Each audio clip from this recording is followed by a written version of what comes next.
Hello, രണ്ടാഴ്ചത്തെ സുഖവാസത്തിന് ശേഷം തിരിച്ച് ബാംഗ്ലൂർക്ക് പോവാണ് ഞങ്ങള്. ഞാനാണെങ്കിൽ കൊണ്ടുപോകാനുള്ള സാധനങ്ങളൊക്കെ എടുത്തു വെക്കുന്ന തിരക്കിലാണ്. വൈകുന്നേരം ആകുമ്പത്തേനും നന്നായിട്ട് മഴ പെയ്യും. അതുകൊണ്ട് തന്നെ രാവിലെ ഇറങ്ങാന്ന് വിചാരിച്ചു.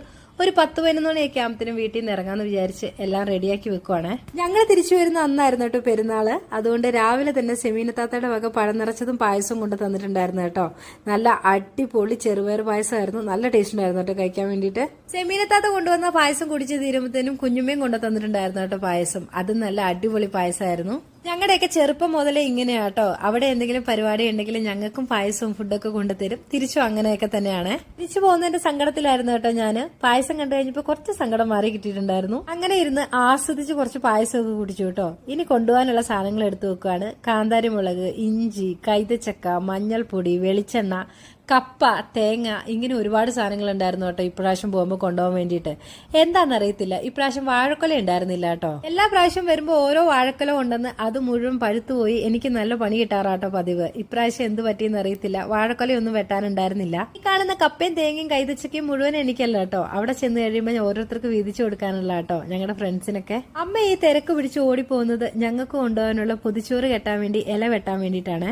ഞാൻ എപ്പോ നാട്ടിൽ വന്നിട്ട് പോകുമ്പോഴും എനിക്ക് കൊണ്ടുപോകാനുള്ള സാധനങ്ങള് ചക്ക, മാങ്ങ, തേങ്ങ, ഇനി എന്തും ആയിക്കോട്ടെ എല്ലാം നല്ല വൃത്തിക്ക് പൊതിഞ്ഞ് അമ്മ എടുത്ത് വെക്കാറുണ്ട് കേട്ടോ. ഞാൻ ഇതിന്റെ ഒന്നും ഒരു ബുദ്ധിമുട്ടും അറിയാറില്ല. ഇപ്രാവശ്യം അങ്ങനെ തന്നെയാട്ടോ. എത്ര വർഷമായെന്നറിയോ നാട്ടിൽ നിന്ന് മാറി നിൽക്കുന്നു. ഇപ്പോഴും നാട്ടിൽ പോയിട്ട് തിരിച്ചു വരുമ്പോൾ ഭയങ്കര സങ്കടം കേട്ടോ. ആകെയുള്ള ഒരു ആശ്വാസം എന്താന്ന് ചോദിച്ചിട്ടുണ്ടെങ്കിൽ ബാംഗ്ലൂർ ആയതുകൊണ്ട് എപ്പോ വേണമെങ്കിലും പോയി വരാട്ടോ. നാട്ടില് അടുത്ത് തന്നെയല്ലേ. എന്നെക്കാളും സങ്കടമുള്ള വേറൊരാളുണ്ട് കേട്ടോ, കെവിൻ. കെവിൻ നാട്ടിൽ പോയിട്ട് തിരിച്ചു വരുമ്പോൾ ഭയങ്കര ബഹളമാണ്. കരച്ചിലും ബഹളവും ഒന്നും പറയണ്ട. ഞാൻ ഈ കറങ്ങി തിരിഞ്ഞ് കിടക്കുന്നത് പൈപ്പിന്റെ ഒരു കഷ്ണത്തിന് വേണ്ടിയിട്ടാട്ടോ, എനിക്ക് കൊണ്ടുപോകാൻ വേണ്ടിയിട്ട്. അപ്പൊ പപ്പ എനിക്ക് പിന്നെ താഴെ നിന്ന് ഒരു കഷ്ണം എടുത്ത് മുറിച്ച് തന്നിട്ടുണ്ടായിരുന്നു.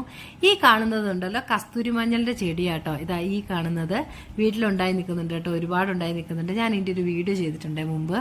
അമ്മ ഞങ്ങൾക്ക് കൊണ്ടുപോകാനുള്ള ചോറൊക്കെ ഇവിടെ റെഡിയാക്കി വെച്ചു. ആ സമയം കൊണ്ട് ഞാൻ ഇച്ചിരി പായസം കുടിച്ചു കേട്ടോ. പോവല്ലേ, പോകുന്നതിന് മുമ്പ് ഒരു ഗ്ലാസ് പായസം കൂടെ കുടിച്ചിട്ട് ഇറങ്ങാന്ന് വിചാരിച്ചു. എല്ലാവരോടും യാത്ര പറഞ്ഞ് ഞങ്ങൾ അവിടെ നിന്ന് ഇറങ്ങി. ഇനിയിപ്പോൾ ഒരു 6-7 മണിക്കൂർ യാത്രയുണ്ട് കേട്ടോ. ശരിക്കും ബാംഗ്ലൂർ എത്തുമ്പോഴത്തേനും മടുത്തു പോവും. അപ്പൊ ഇന്നത്തെ വീഡിയോ ഇത്രയൊക്കെ ഉള്ളൂ കേട്ടോ. നമുക്ക് മറ്റൊരു നല്ല വീഡിയോ ആയിട്ട് വീണ്ടും കാണാം. ബൈ.